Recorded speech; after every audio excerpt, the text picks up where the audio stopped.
Welcome to another episode of the Hip Hop Happy Hour podcast. I am your host, Brad Bailey, and with my co-host, Uncle Evan. Yes, sir. What up, brother? How you doing? I'm well. Better than most, worse than others. It's 5 o'clock somewhere, so here we are. Yes, sir. Just want to give a shout out to everybody, the whole corner crew. Love you guys for supporting us, keeping us going. Last week's episode was a pretty big hit with the Snow Goons. Thank you for everybody for tuning in. And I don't know if you guys have been on the page recently, but dropped a little teaser. We do have a second podcast that we're going to be rolling out in April called The Culture Cast. It's going to be kind of a different format from what we're doing now. And I hope you guys tune into that too, because we're going to try to do something a little different, something a little special on that side. So without further ado, I want to bring up this week's guest. We have Tone Spliff in the building. Sir. So let's bring him up right now. How are you, sir? Yo. What up, fellas? What up? How you doing? What's up? Not doing too bad.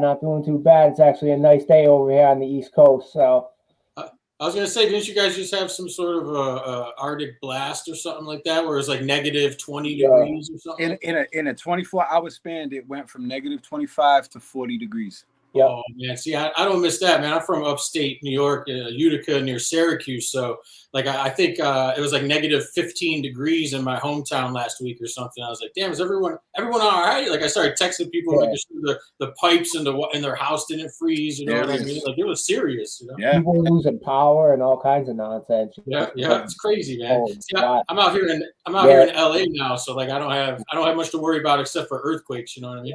And That's fires. a pretty big worry. And fires. Yeah, fires. Right. Just all those big brush fires that happen everywhere. But I want to start off by saying thank you for joining us at the Hip Hop Happy Hour. Absolutely. We appreciate Thank you for having me, man. Pleasure and honor to be here. And for anyone that doesn't know you, introduce yourself. I'm Tone Spliff, DJ, beatmaker, producer, videographer, all around good guy. I have a nice pair of slacks. Nice. You need a nice pair of slacks these days. I need a nice pair of slacks. Yo, you said something real interesting right there, and I would this is a question that I've come up with so many people, and it's a topic that people don't understand. What is the difference between a beat maker and a producer? Please let them know. Because I'm tired of trying to explain. That's always, people are always talking about that, and I agree with it. You know what I mean? Producer, I would think like a producer. I always think like a producer is, right there with the artist, making the song in the studio with them, right. Telling them, even helping them adjust their bars. Even producers like, yo, you said it like this, but try flipping it and say it this. Like a producer's really getting into it. A beat maker, on the other hand, is dig. He's still both producers and beat makers dig. You know what I mean? They both make beats, but I would say the producer gets more involved. Also, a producer is probably more musically inclined, like can play the piano, can play the guitar, can play the drums and stuff like that. So, what I mean? It could go so many different levels with a producer. A producer could even be the engineer, the mixing, mastering factor of it too. You know what I mean? Whereas a beat maker is just basically pumping out beats and has a folder of 20,000 beats and can shop 30 at a time to an artist. You know what I mean? So the beat maker has an arsenal too. You know what I mean? Well, that's basically how I explained it to a lot of people, because I don't play any instruments, but I've produced plenty of records. I don't make beats, but I've produced plenty of records sitting in and, this key, this, that. And people don't get it usually when you say beat maker and producer. They're like, you just said the same thing. It's not. It's not at all. Yeah, it's not. It's definitely not at all. And I can see that being, it's just funny, you know what I mean? People going back and forth, you know what I mean? Like, just listen to the music at the end of the day is kind of how I always looked at it. You know what I mean? Just enjoy what we put out, Yeah, producer has more of a facilitator, managerial type. Mm-hmm. Yeah. You're in control, and you're making the beat, and you're doing the cuts that you do for everyone out there, because you've worked with everyone under the sun, and you're amazing with the cuts. I gotta tell you that right now. I'm a big fan of that, and that's kind of really touches my heart when it comes to hip hop is the cuts, because I just like when they break it down like that. And what got you into doing that? What got you into like helping everybody on this planet with cuts on their albums. Well, starting off back in the mid '90s, and just watching those old DMC battle tapes with the turntablists and scratching their asses off, I just got hooked. So I've been scratching since way back then in the mid '90s. Fast forwarding to today, just listening to music coming up. Back in the day, there was always cuts on songs, always like in the early, even the late '80s and '90s and mid '90s. Then it kind of phased out. I want to say like in the early 2000s, only a few people were still doing cuts, and it kind of just like went ghost. So I don't know. I always feel like there should be cuts on it, man. Scratching is a part of hip hop. It's one of the elements of hip hop. So if you're making a hip hop record, you should have some cuts on it. Not all songs should have cuts, though. Right. But if it calls for it, go ahead and get some cuts on the song. I agree fully. One of my favorite groups of all time was Dilated because they always kept Babu in. He wasn't a DJ; he was the third member. Yeah, exactly. If Rocka had a verse, then Babu had a 16 and just cutting. So, like, to me, and like you said, it doesn't always need it. It doesn't. Not every song does. But when you're finely tuned and you place it in right, it's where it's supposed to be. Yeah, and that's probably a producer's job is to get a DJ to cut on it if they think that the song could call for it. So that would be like a producer job. With that mind state, do you ever have a problem with finishing the work? Because as a producer or even as an artist, say you're a painter, when do you know when to stop? When do you know when to put the brush down? Because you have so many tools at your side. You could cut on a song and it might not even need it, but your producer mind is like, one more. How do you decide when to stop? I kind of, I structure it as if I was, writing a verse. So, with the 8-bar hook, so I'll just know when to start. At the end of the MC's 16th bar or their 24th or 22nd, whatever bar, and then just end it after the 8th bar. At the end, you can kind of just go off as long as the beat calls for, and I guess just having the knowledge of knowing when to stop. I'm sorry. I think my question was not delivered the right way. I mean, when do you know when to stop as far as adding to the song yourself? Like I can do this, I can do that, I can do this. How do you know when it's too much? Just kind of years of experience, I guess, and just knowing when to say, all right, this is too much, or let me pull back a little bit, or let me add that back to it, and this is fine how it is. Okay. I guess it's just years of experience. You know what I mean? Yeah. See, I've gone through it with a lot of people where they're like, oh, I don't need it, and I'm always a fan of try it until it sucks. Once it does, go back. It doesn't matter, but at least try it. Yeah, you could always revert back. You know what I mean? Absolutely. Right. Who do you want to work with coming up in the future?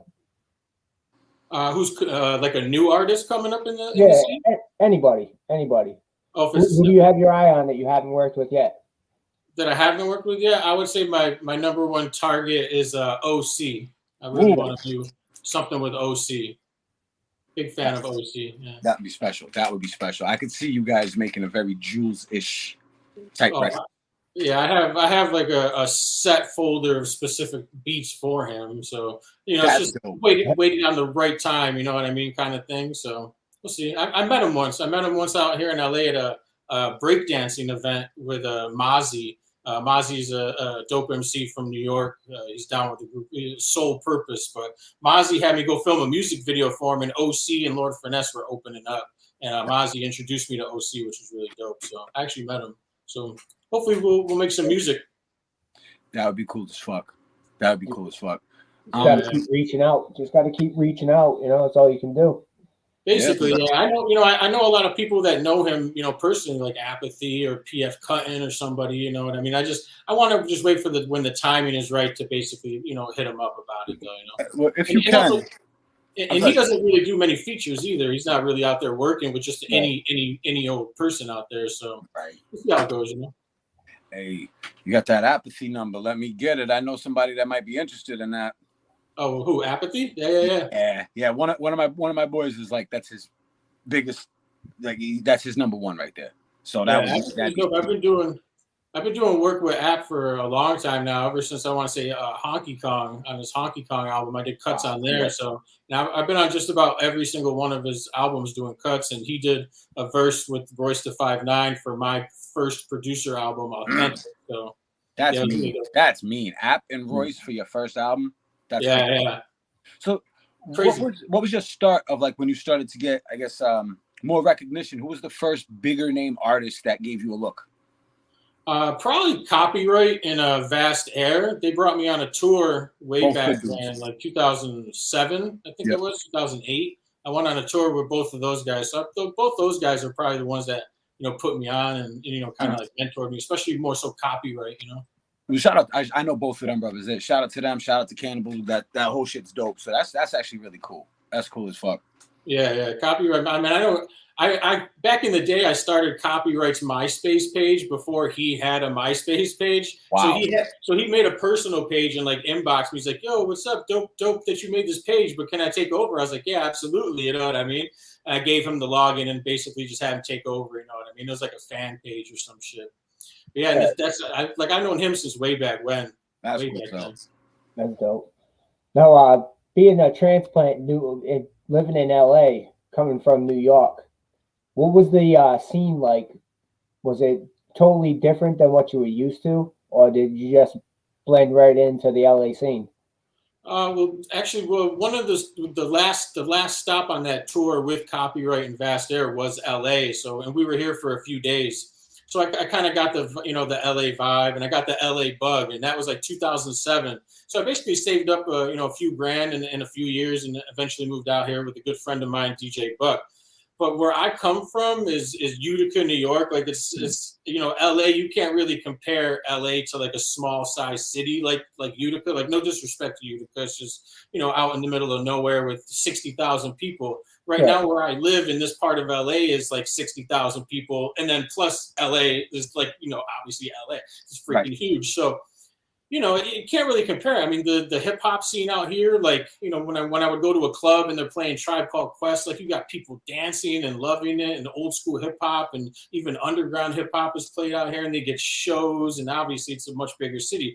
Where I come from, like the bars and the clubs, they don't really play like hip hop. They have cover bands playing like Bon Jovi and shit like that. You know what I mean? So like and hip hop and rap always get a bad rep in the small towns and the small cities. And even when they do get an event, usually some shit will pop off that'll just basically further bring it down and make bars and venues not want to book hip hop because a fight usually breaks out. But that's just stereotyping shit too. You got to keep trying, because fights can break out at a fucking country club or a fucking at a rock band group or a fucking heavy metal fucking.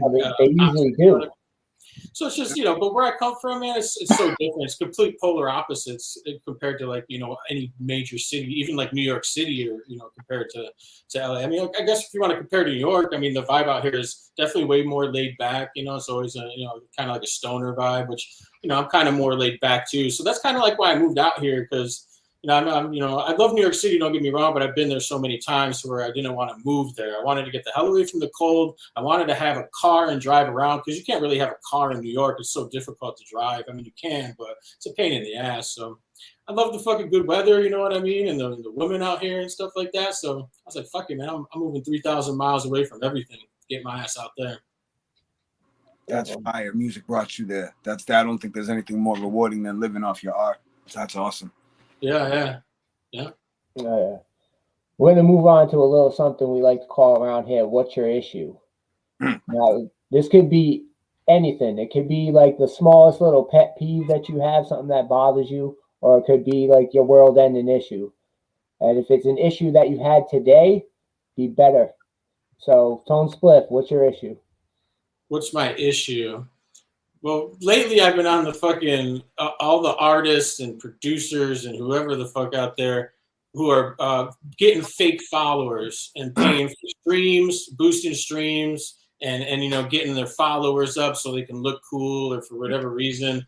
That shit has been an issue to me lately. Like I've been checking people's pages and going to their followers, and you can find a way to kind of see. You can see it right away. Yeah, you can see it. you type in underscore, like the first thing you go to someone's friend list, you type in a couple underscores and you see a long list of people with underscores in their name. You start going to those pages. It's like, the people from fucking India and you check out who they follow. They're not following anybody hip hop or nothing like that. Right. And their pages have some weird ass photos or no photos at all. You can tell who's buying the followers. Yeah. So Yeah. like I just been checking that shit. Like that's the shit that grinds my gears. If I'm gonna take it to Peter Griffin, like, that shit annoys me because I'm out here like I'm not fucking doing none of that shit. All of my followers are real. I even remove followers. Like I'll go through my own followers and remove the cartoon people that follow me, the freaking the people that DM me like, yo, bro, you want me to mail you some weed? Like, no, I don't want you to mail me no fucking weed, man. I'm fucking blocking you. You like, mean the graphic artists? Those guys.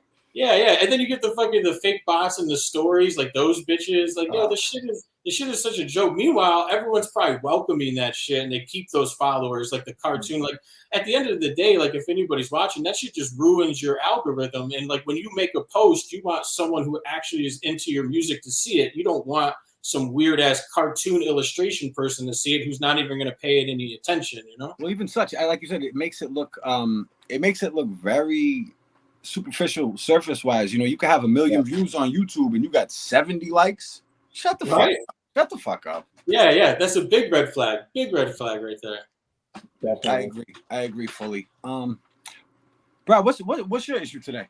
What's my issue today? My issue today is another social media thing, and it's the gym girls recording themselves, and then a guy glancing at them, and they're calling them out as being pervs and like wanting to attack them and all this other nonsense, and putting these guys on blast for really no reason whatsoever out there. Just because they know that they're recording and they can get likes and followers and all this other bullshit, and trashing just regular dudes, and some dudes are just trying to help them. So really now what's going to come down to it is normal chicks at the gym that actually need help that aren't recording or anything like that. Dudes aren't going to help you. They're just going to walk past you because they don't know if you're recording. They're going to be afraid because exactly like always a fucking, right. And especially since the way the world is already, like we stay away from each other enough. So now it's going to be even worse. So, but I guess that's my issue today is like that culture and how that's kind of been exploding over the past couple of months. That's a very good thing. Like that, you know what? I want to talk more on that. Like, you should come to the show on Saturday. We should talk about that. I'm going to the app show. The Apathy show. We should. This is definitely a good topic though to speak on. I'm gonna say my issue today is people that don't have accountability are always blaming others for how they respond. So if you have like, say, case an example, someone has a couple baby daddies and they're like, all of them ain't shit. Maybe that might be your choices. Maybe not them. Maybe it might be how you act that makes them respond a certain way.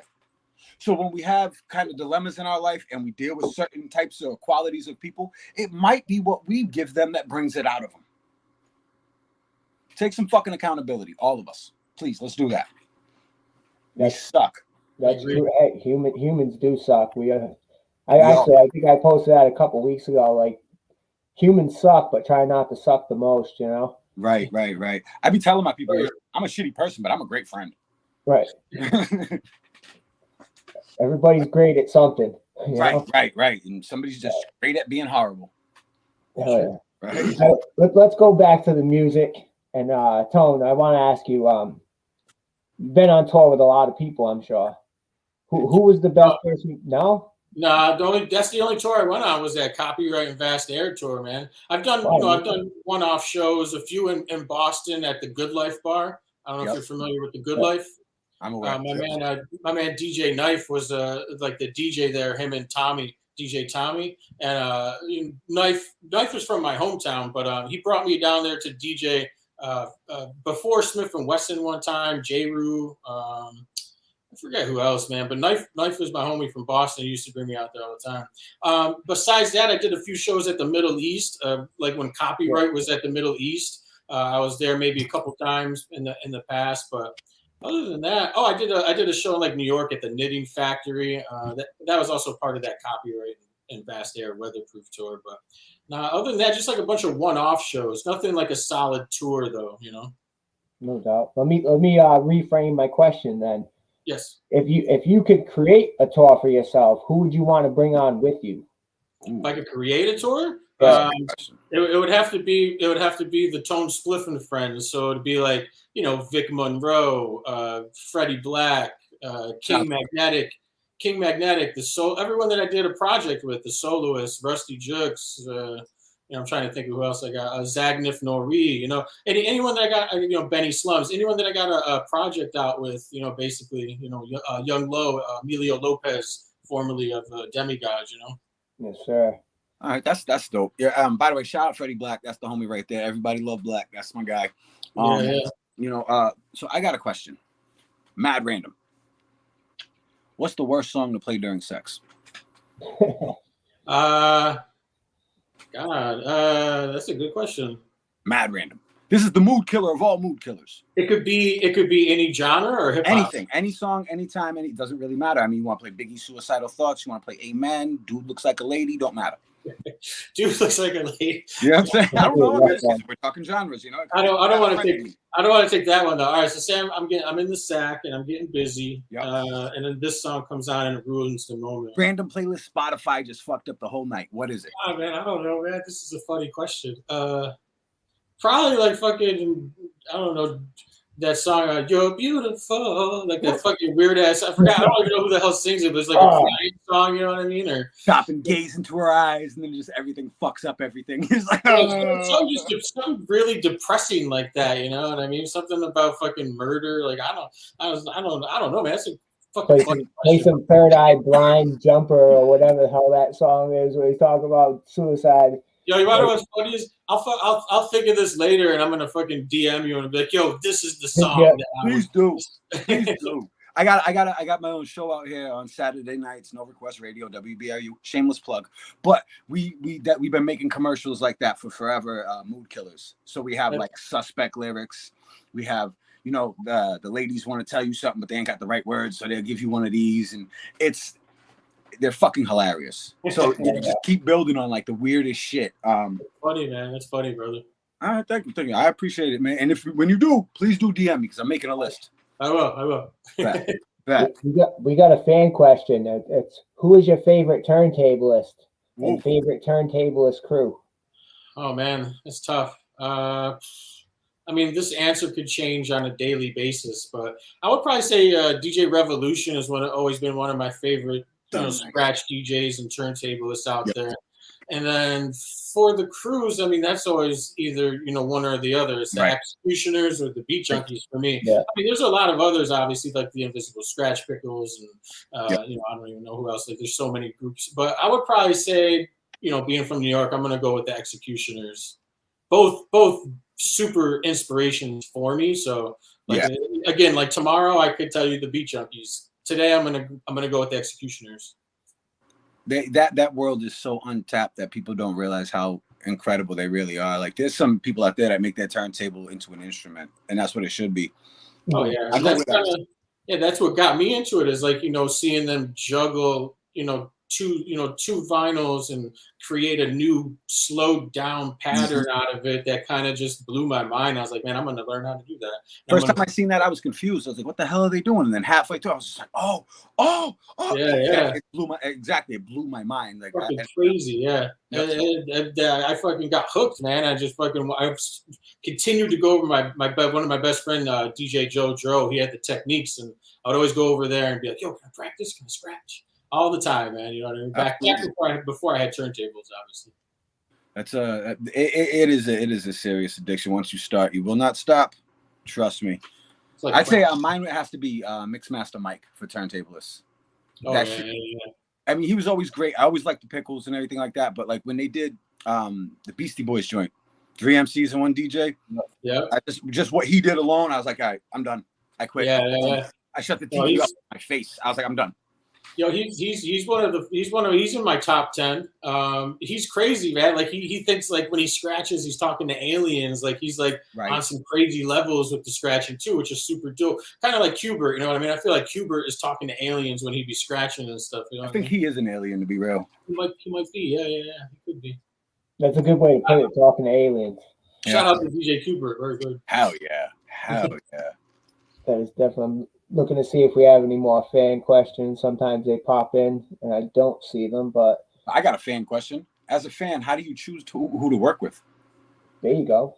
It's tough, you know what I mean? I'm always scouting for artists and stuff like that. I have my artists that I do want to start working with, like the OC. I'd love to do a project with Ed OG. Him and I worked a lot, in the past. And I always, I look at comments a lot too. So if I drop a song with Ed OG, he's like, "Oh my God, you and Edo sound amazing." Like I get that a lot. Like people are like, "Well, you should do an album." I even got messages, "You should do an album with Ed OG." I know him. It's just it's all politics really. It's just basically reaching out. It's a lot of financial issues as well. A lot of money goes into not a lot of money, but there's money that goes into mixing, mastering, the pressing. Yeah, it's not change. It's not chump change. It might not be a lot of money, but it's not chump change either. Yeah, and then stepping up to work with an artist like OC or like Ed OG or someone big like that, like I gotta have more than I normally would. You know what I mean? Like you gotta have more behind it. I feel too, only because you don't want to half-ass it with an artist of that stature. You mean more money? Yeah, like I'd like to have more. I'd like to have like an investor or someone backing the project, or a label, like Tough Kong or someone, one of the labels out there or something. All right, so for the fans out there or for the people that are into the industry trying to get through, what do you think having more money behind a project with a bigger name artist would get you that you're not gonna get, say, with a smaller artist? What does that price ticket? What do you get? Well, I mean, you can always hire a marketing team or a promotion team. Not, you got to kind of do your research and find the good ones. You don't want to find one of those people on Instagram that'll just boost your Spotify plays. Now you got followers. You need to actually find a reputable company, and there's probably a few out there. I don't really know them off the top of my head because it's just tough to know them. But they charge a lot. You know what I mean? They could charge anywhere from up a couple grand to $5,000. They say. Each project should have, I want to say, 25 grand behind it or something like that. But that's kind of ridiculous. You know what I mean? I guess that's if you want to be on like Hot 97 or some shit like that, But, the more money, the better behind a project, the more better of a mix and master you probably can get by hiring a better engineer. Artwork, unless you have a homie that does art for free or something like that. But if you're going to have to hire an artist, graphic designers don't, work for cheap, you know what I mean? So you gotta have, a team as well out there, even if it's an old fashioned street team sending people to shows to pass out flyers or something. Like, I don't know if people really do that anymore, but I'm sure that they do, All right, no, cool. Thank you for at least, because some people wouldn't be sure. They don't know what the price ticket adds. Some people just assume you just pay your way in. So no, yeah. There's a lot more than that. Yeah. A lot of people don't have a plan either. That's the thing. You can throw a ton of money at somebody, and if they don't have a plan, what's going to happen? You're going to be. Well, you're also speaking on a different era of artist and promotion. Stephen Tone said, go out and pass out flyers, and that's a practice that isn't really even done that much now. So when you have kids that are younger and they've come up off of using internet and I promo here and here, they can have a hit record, smash, buzzing, never even did a show. Right. You know what I mean? They've never even been out and even rapped in front of anybody because everything is so right here. I've seen a lot of younger kids. They hop into a cypher. They don't know what the hell to do. Like, what the hell's a cypher? You want me to rap now? Some, and not everyone. I'm not saying that, but there are, it's just the way of the world now in that sense, which it really does take away a lot. Yeah, it's wild. I was thinking about when I'm going to the Rhyme Fest show out here in April, and I was thinking about bringing like flyers to pass out like the old school days. Shout out to my man Percy P. Man, Percy P was was still doing that, showing up at shows with his CDs and hanging out outside and slanging CDs. He would always do that, my man Percy P. He'd also be at Fat Beats too all the time. So shout out to him. He was one of the old school guys, and he probably still does it. You know what I mean? Yeah, people don't realize it works still, and it does when you get out there. It does. His hands get your name out there. It works. My man Marcel P. Black from down south, he was out of Baton Rouge for a minute, but he just did the whole thing like that, CDs and everything, up and down the East Coast, West Coast, everything, all by himself, no manager, no nothing, just going in, record shop, shaking hands, doing good business. Yeah, connections, man. It's all about making connections like that, you know. Bridges. Yeah, a lot of people don't see that. A lot of people don't bring their merch to shows and push their merch and get a table. You know, pay that extra $50 if absolutely. you want you to pay $50. Put your merch out there, push that shit, mention it 100 times when you're on stage, because you got to beat people over the head. You really do. You have to invest into your product, as said. So if you're going to invest in your music, you want to not pay as much, but invest as much as you can to get the most out of it. Same with your merch. So please, artists, anybody out there, don't try and sell me something whack that you wouldn't buy either. Right. Please. Because, I mean, it got to change. It got to evolve. You got to, if you're a brand, the brand keeps growing, please. And good dope sells itself. Be good dope. Exactly. Yellow tops. Don't be swag. Thank you. Yeah, right. Thanks. I want to ask you a question that we like to ask our guests around here, and it's a little off the wall question. What's your tale from the internet? Ooh. What's my what from the internet? Tale from the internet. It could be you ever have a stalker, you ever have a crazy fan on the internet driving you wild. What's your tale from the internet, bro? When I had my this is the first one that comes to mind, and I guess it's the one I'm going to roll with. Hold on. When I dropped the Rusty Jukes album, Magma, there was a page on Instagram. I forgot the name of the page, man. He did like album reviews or something like that, and I don't even think he's around anymore. But anyway, we dropped the Magma album, and I hit him up. I'm like, yo, I did an album with Rusty Jukes. I'd like to have you do a review for it. I was like, I can even send you a hard copy on CD, yada, yada, yada. So I sent him the CD. Everything was cool. Apparently, this dude, though, knew some other guys from his city that had some business with one of the members of Black Moon and had some sort of like falling out. This somehow twisted to this other kid who did reviews, right? And he got mad at Rusty Jukes because he thinks Rusty Jukes had something to do with it or whatever, just because they're ducked down. And Rusty's like, whatever, man, fuck out of here. He's like, I don't know what the hell happened with it. I think it was something about a show booking or something like that, somewhere in the Midwest or something like that. And I don't know, something fell through. Anyway, this kid all of a sudden starts talking totally out of his ass, like basically like, Spliff is Rusty Jukes' bitch boy and yada, yada, yada. Starts talking mad shit. And I'm just like, motherfucker, I just sent you a CD and just asked you to do a review. And now all of a sudden something happened between your friends and someone out of Black Moon. And now you think something is up between Rusty Jukes and myself. And he basically started talking shit. I got all the screenshots still on my phone, man. I'd love to pull them up and read some, but I don't want to waste too much time on this kid, man. It was really a joke, man. He turned into an internet tough guy when I was just trying to be nice to him, you know what I mean? And just trying to help him out. Like, I'll send you some free merch if you want to do a review and shit. When you do the review, I'll post it so my followers will see. Maybe you can get some of my followers to follow you. Kind of just like helping cross promotion. Same thing, with anything nowadays, it's hard. Yeah. It's hard out here for us, you know what I mean? So, I was just trying to help him. But basically, for him to do that, like that would be the internet shit. Like, I got pissed, man. I got mad.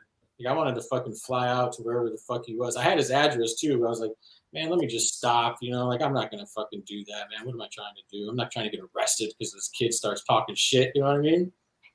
So, it's so much more to life than just getting involved with some beef like that. I'm like, whatever, man. So you corny, I fucking blocked him. Right. That's wild. No, it's funny though. It's funny though because people do take the liberty to put themselves in that position, and they completely forget any human interaction. Because they're typing. Yeah, yeah. I could show you the screenshots after of everything that he said. That's wild. It's never face to face, You'll laugh, man. You'll laugh. It's funny, man. It's funny. I actually have a new tale from the internet. It was just a quick exchange, maybe about a week and a half ago or so. I had posted a promo for the podcast for whoever the guy. I think it was actually the Rusty Jucks podcast, and somebody commented and he said, "If you don't put me on the podcast, I'm not following it." And I went, "Okay, ego much?" And then he went on to comment about how he wanted to battle me all of a sudden, but I don't know where he came from that I'm an actual MC. What the But, fuck? Yeah. and then he went on his own personal page about maybe 5 or 6 posts within 4 hours, calling me out about how I won't battle him and I back down from a battle with him. What the fuck, man? These people are fucking crazy out here. Dude, I love those guys. I love those guys. Seriously, I love those guys. They it's are fucking insane. hilarious. No, that shit tickles Fuck the hell them. out of No, me. That shit tickles the hell out of me when I see that shit. I've had people try and entice me into things like that so many times. I'm just like, for all right. right. It's like, It's funny dude, when they throw out the battle. I used to film for Grind Time, so I know a lot of like the battle rappers and shit. So that's it's funny to me because all that shit's kind of like wrestling. You know what I mean? Like they all pretty fucking much. it's all fucking fake, man. Pretty much. I love the battle scene too, but that's how I feel about that shit is that it's like it's cool for the artistic part of it, but all that extra drummed up shit, shut up. You ain't doing nothing. Chill out. Shut the fuck up, bro. But I do much respect to the pen games and all the leagues and everything that have stepped up because they changed the culture to where people weren't sure if they understood it. You know, the whole acapella era when that started, people didn't know if they liked it. I love it. I love yeah, I'd rather see a battle a cappella than over a beat any day. I love the a cappella battles more than the over a beat. I like the over the beat freestyle battles because it's freestyle, but if you get too far into a tournament, most of the times it just gets dry. People aren't always that good freestyle. I mean, you might get like one or two that are really that good. The pen games on the fucking no beat leagues are insane.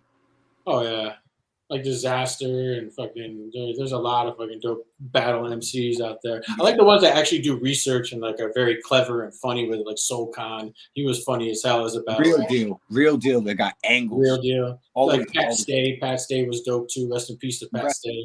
Yo, he's top 5. No, he had the cheat code. You couldn't beat him. You couldn't beat him. Him and Carter Deems, you can't beat them.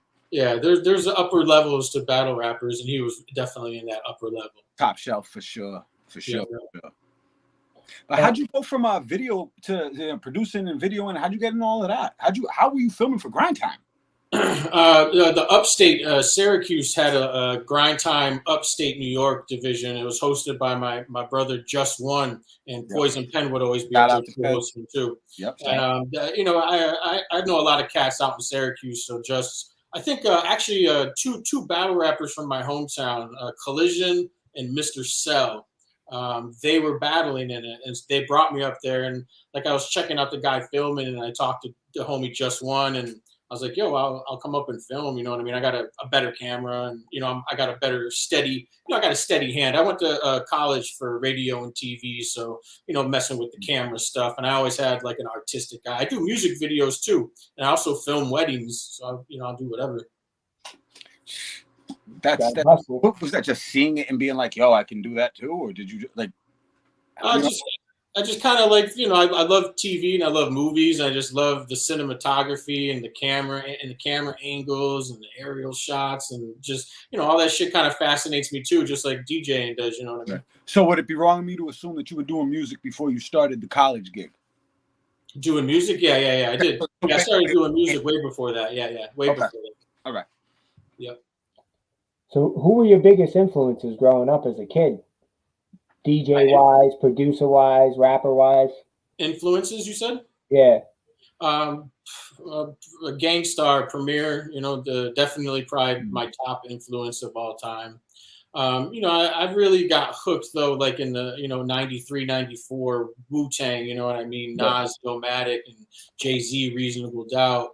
And also Beastie Boys, you know what I mean? Some of the late 80s stuff like that, Run DMC and Beastie Boys, Brand Nubian into the early 90s. Yo MTV Raps was a big inspiration for me, just watching the show all the time and seeing the different artists and seeing the music videos and stuff like that. As far as DJing, like the DMC battle on the VHS tapes way back in the day, watching those battles and stuff like that and going over my friend's house, like he was a big inspiration to me as well. So started DJing at first. Eventually, in the early 2000s, I had gotten MPC and started making beats.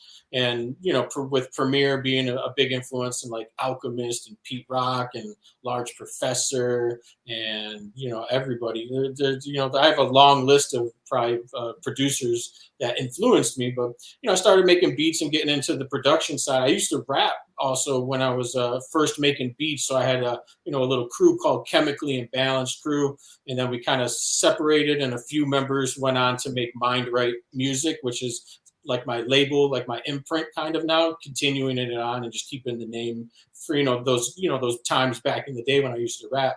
I kind of stopped rapping though. I never really liked my voice, and I never liked rapping about getting bitches, and I wasn't getting no bitches and shit like that. I mean, I just wanted to rap because I thought it was the cool thing to do. And I wanted to see if I could push myself artistically to rap.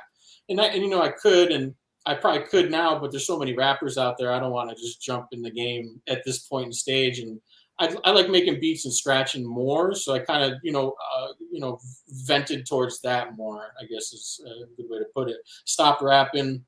I had a good friend who passed away too, which kind of also set the tone for me not wanting to continue to really rap anymore. I was like, this kind of sucks, Other than that, I've always DJed though. I DJed at clubs and stuff back in the hometown, and I always loved DJing at clubs. But other than that, like as far as turntablists, like Babu and a lot of people inspired me, man. It's a big list, too long to name. Right. I want to go back. You said there's a lot of rappers out there nowadays, and there's a lot of producers and beat makers out there too. It's oversaturated. Yeah, compared to back in the day, when the internet started and everyone could get a microphone, it's just, since, point A to now, it's like, there's a sea of rappers out there. It's too many, man. And it's hard to keep up, and it hurts my brain. Right, and with the amount of producers out there nowadays too, how do you try to stay a step above them?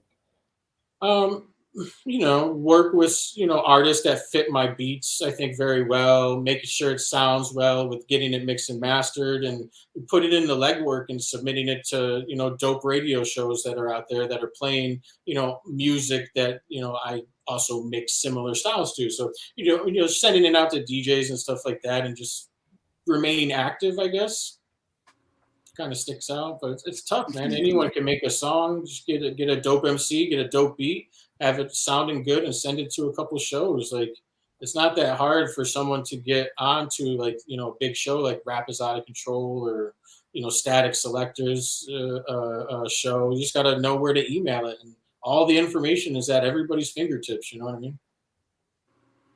Yeah, you're absolutely right. And it is a flood of content and music coming out. We talk about this actually a lot. Yeah, we do. So because that was the key thing he said. It's hard to keep up. It really is. That, like, you can really pinpoint and look for, because you're like, fuck it, there's going to be so much anyway. You might be waiting for an album for 3 months, and in that 3 months, there's 15 new people you just heard. Yeah, like in the Lifers group, when who is it? Anthony always posts up, the Friday, the new music Fridays that he did. I'm always like, what the fuck, man? There's like 17 new albums that just dropped, and the next week there's like 8. Yep. The next week there's 12 again. I'm like, I can't keep up with it. You know what I mean? Plus, like, with the submissions, like for my show, Hip Hop Stacks, shameless plug.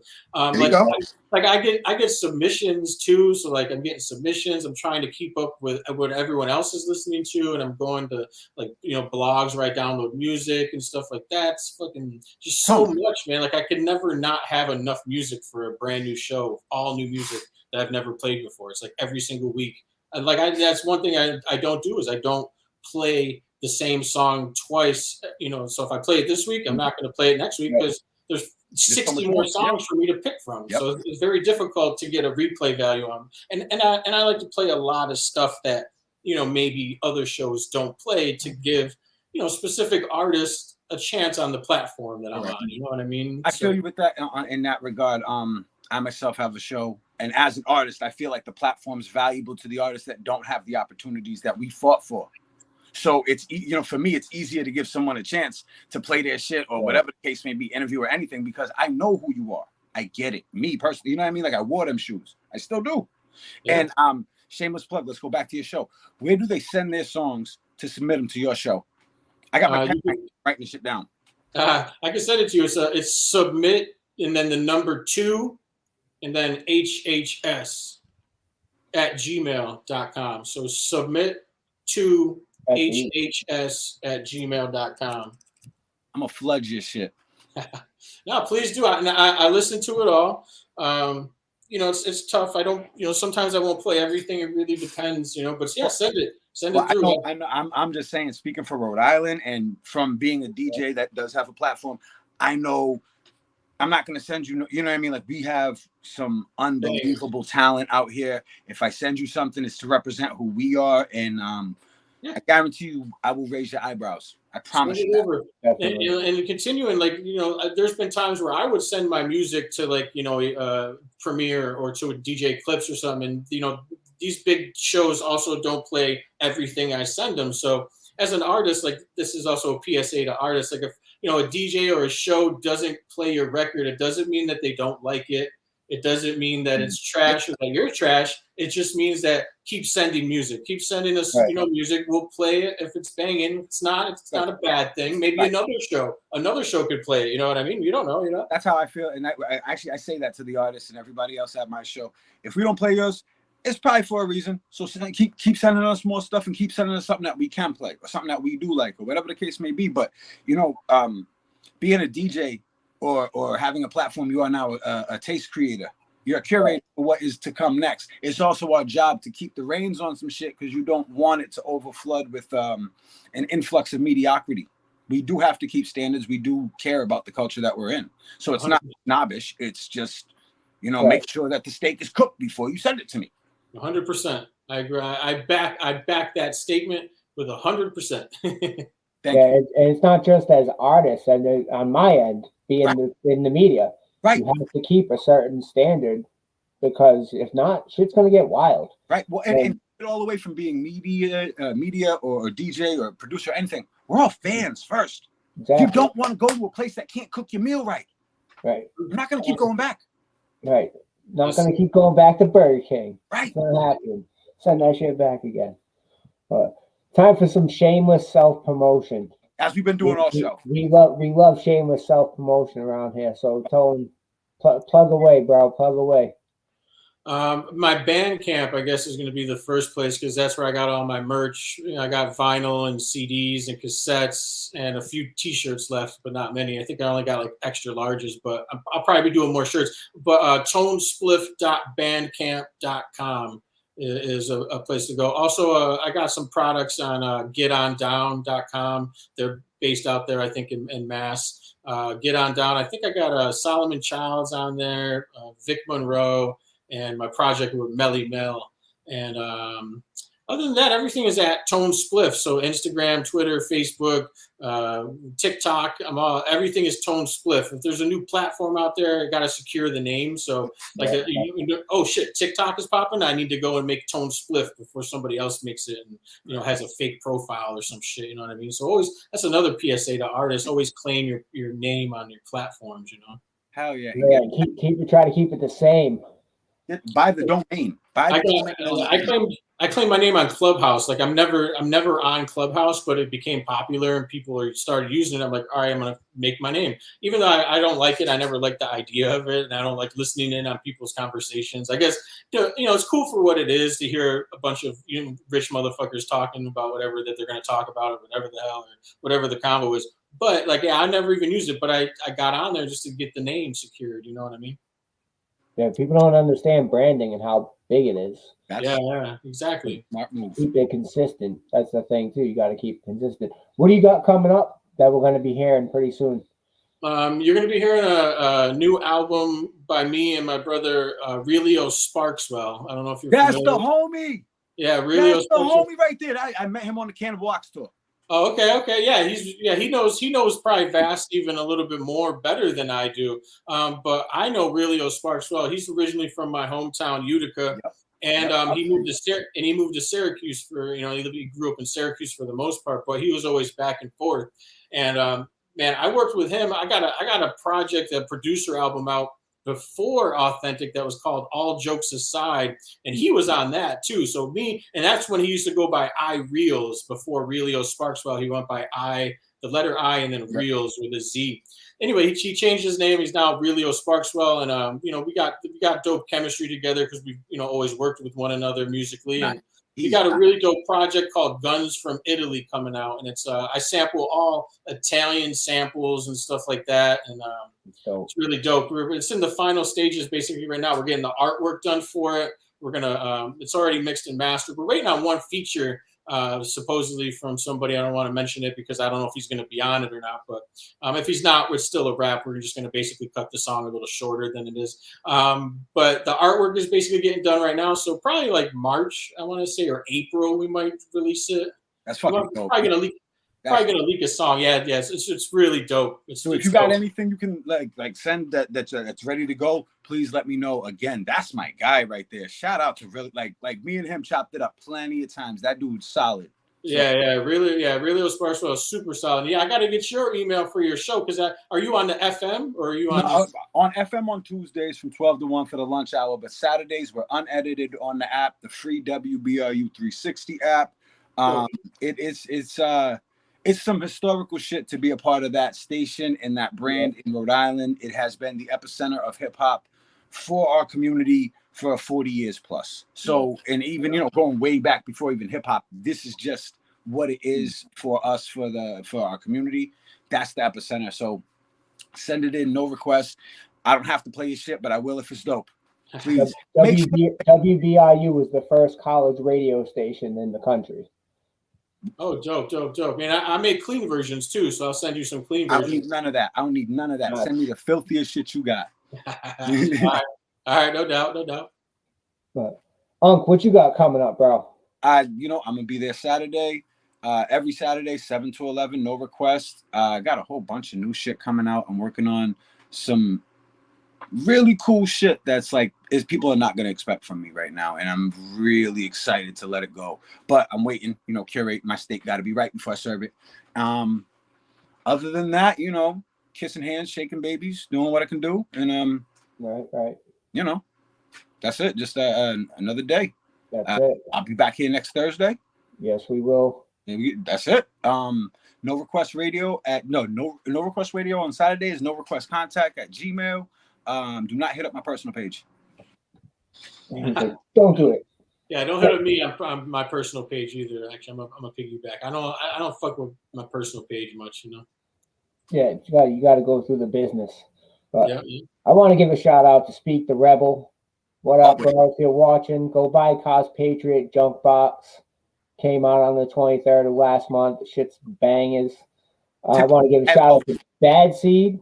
What up, Bad Seed? Go cop his shit. That's my brother. Yeah. Yeah. He just dropped that album. It's super dope. Something greater than myself. I did cuts on that too. Yeah. Bad Seed. That's my brother. Yeah, shout out Bad Seed. Shout out Nam Nitty. He's got an album coming out on February 14th.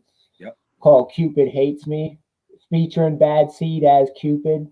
That's dope. I got to hear a little bit of it, and it's actually it fits Valentine's Day vibes for being a hardcore hip hop album. Nice, nice. He's bringing that 90s R&B / hip hop shit back. So listen, Tone is everywhere, right? So the next time we hear from him, he's gonna say, "I got some cuts on Uncle Evan songs." Right.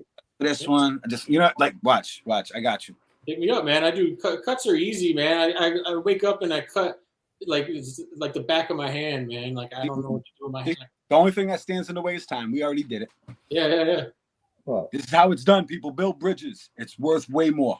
For sure. It really is. Build up your community around you. Build your circle. Build your team. You know, everybody needs a team to do this shit. It's not, you can't do it by yourself. Yeah. No, and community is not, it's not cliche. Like when you can really become an active part of it, and you'll start to see the gears working, and it's priceless. It might be a thankless thing too, but you keep doing it because of what we do it for, and we do it because we love the culture and what we do. So yes, we do. I stand by that statement as well. Thank you. Thank you, Tone, for joining us. Absolutely. Great. You want to say anything before we sign off, brother?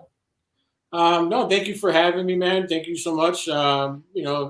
Funny question. I'm gonna hit you up, Unc, once I figure out that song that's gonna ruin the sexual experience. But other than that, nah, man. Thank you so much for having me, man. Appreciate y'all. Thank you. Appreciate you. Thank you. Appreciate your support. Appreciate everything you've done for hip hop and for the culture. Unc, you already know. Yes, sir. Appreciate you, bro. Corner Crew. Remember, we got pins coming. Buy my pins. I need 2. Yes, because all that.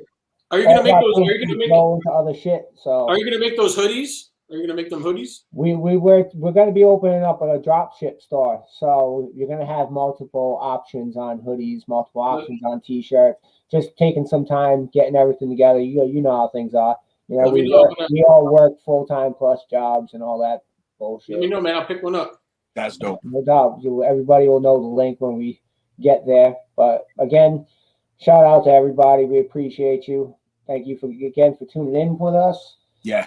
I think we're like 45 episodes deep or something for the year so far since last April. And again, we're going to be dropping the new podcast, the Culture Cast, in April. We haven't decided on the date yet, but as soon as we do, we're going to let everybody know. And again, tell them Spliff, thank you for joining us at the Hip Hop Happy Hour. Thank you, fellas. Then when me and Relio drop our album, we'll be back. Definitely. Let me know. We'll work it out. On an Unc song. Promise you. For sure. Thank you, fellas. My guy, thank you. All right, brothers. Out. All right, peace. Peace. That was dope.